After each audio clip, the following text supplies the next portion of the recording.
May 18th, 2020, the day I made the last ever payment on my student loans. It felt amazing to get to the finish line and finally become debt-free, but that lasted for about 48 hours because after that I was like, now what?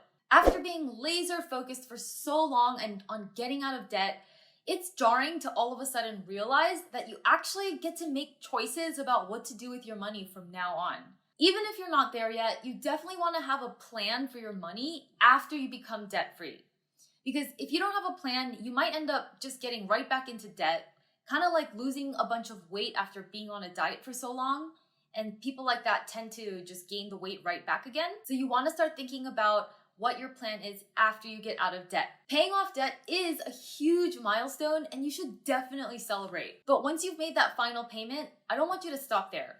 There's so much more you can do with your money now, and literally now the sky's the limit. Since getting out of debt is always step number one for anyone who wants financial freedom, now you can set even bigger, more exciting goals like buying your dream home, doing more for charity, and my favorite, retiring early. It's also super important to stay focused and maintain all the good financial habits that you acquired on your debt-free journey. So if you want to learn about the 5 things to focus on once you become debt-free, then keep on watching. All right, first things first, you deserve to reward yourself. And I would actually start thinking about this even before you become debt-free because it'll help keep you motivated. So for me, I've always wanted to get a puppy, but since I didn't want pet care costs, because they can be expensive, I didn't want that to slow down my debt-free journey. I promised myself that as a reward, as soon as I became debt-free, I would get myself a French bulldog.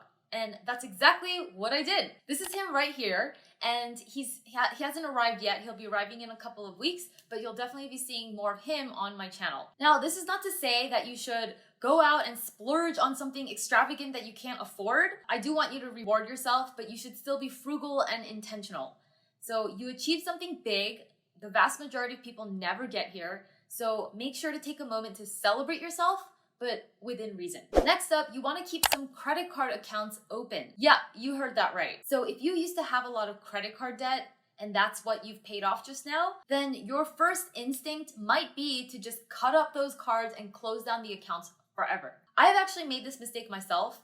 I used to have a City Advantage card ever since college, and even though I no longer had a balance on that card, I didn't like the idea of having these accounts open after I've worked so hard to pay them off. The problem is having credit cards open actually helps your credit score, and when you close them down, your credit score often goes down. So when I went ahead and closed out my City Advantage card, which I shouldn't have, then my credit score actually went down quite a lot actually. Because what I didn't know at the time was that a big part of your credit score is credit age, as well as how much available credit you have. So having the same credit cards open for long periods of time, credit age, that boosts your credit score. And the higher your overall credit limit is across all of your accounts, therefore the lower your utilization rate of that credit, the better your score. And so even though my credit score is pretty good right now, like in the 700s, if I hadn't closed that credit card account, my utilization rate would be lower because I have more capacity and I'll have longer credit age. Because now my oldest credit card is only about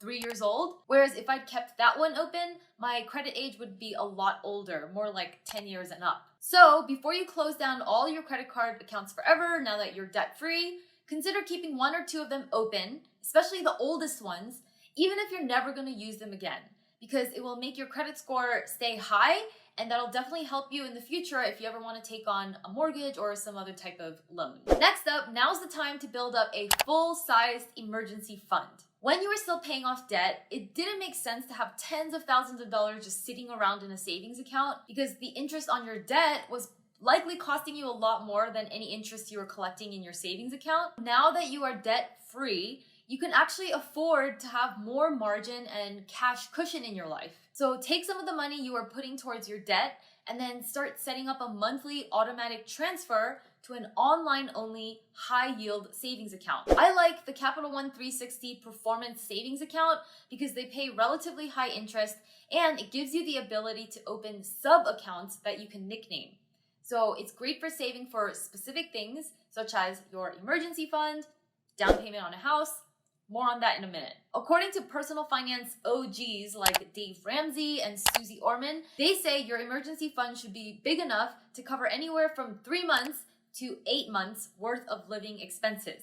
That way, if you were to get sick or lose your job, you would have money to keep you going until you got back on your feet. Now, when I was still getting out of debt, all I had in my emergency fund was $1,000. But now that I have more cash flow, my goal is to get it to $12,000, which is a lot more comfortable. And I'm doing automatic transfers of $600 a month until I get there. Before this, all of my extra money was going towards my student loans. It's important to have an emergency fund now that you are out of debt because remember, you just got out of debt. So the last thing you want is to get blindsided by an emergency and have to go into debt again because you don't have anything set aside. So definitely, you don't want to delay on this. Start an emergency fund, open a high yield online only savings account like the Capital One 360 and start that emergency fund. Something else you can focus on once you become debt free is to start investing for retirement. And not just any retirement, but early retirement. Because let's be real, I don't know anyone who wants to retire when they're old.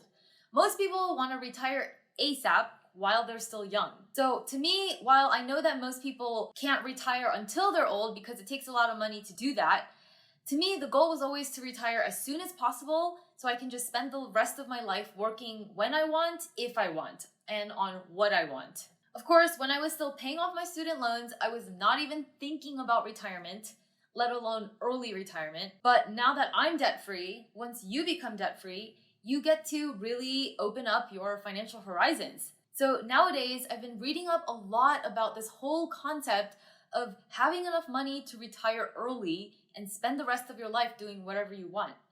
This concept actually has a name, FIRE, which stands for Financial Independence, Retire Early. So after reading a bunch of books about this, I'm realizing that retiring early is actually a lot more achievable than it sounds. Basically, it comes down to keeping your expenses low, having a high savings rate, and investing all of that money. I found this really cool calculator on networthify.com, link is below, where you punch in your current annual income, you punch in your savings rate, and then it'll tell you how many years it will take for you to retire. For example, if you make $70,000 a year, and you manage to live on just $25,000 of that, which if you don't have any debt, it's certainly doable. That's a very high savings rate of 64%. According to this calculator, at that rate, you'd be able to retire in 10.9 years. Now, if your income goes up to $100,000 and you keep your expenses the same, you could retire in 6.8 years. That's pretty fast. So that's the thing about becoming debt-free.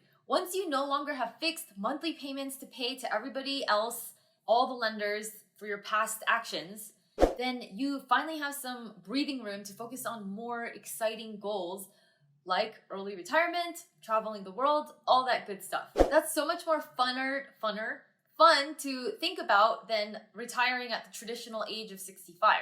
Why not do it sooner? So in order to get to FIRE, or Financial Independence Retire Early, here's what I'm planning to do. First, I'm gonna put as much money as I can into my tax-advantaged investment accounts. These are my solo 401k, where I can put up to $19,500 a year.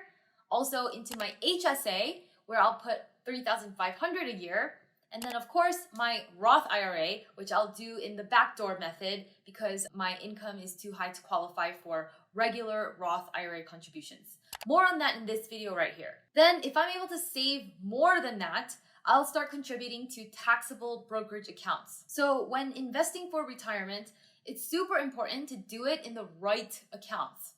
You always want to invest in tax-advantaged accounts first. So all the ones that I listed, solo 401k or 401k, Roth IRA, HSA, things like that. And then if you have more money left to put away, start putting money into a taxable individual brokerage account. Because the fact is, the less taxes you pay, the faster you can reach FIRE or just reach financial independence. The less taxes you pay, the more you keep for yourself. To learn more about all the different types of tax-advantaged investment accounts, make sure to download my Ultimate Guide to Investment Accounts.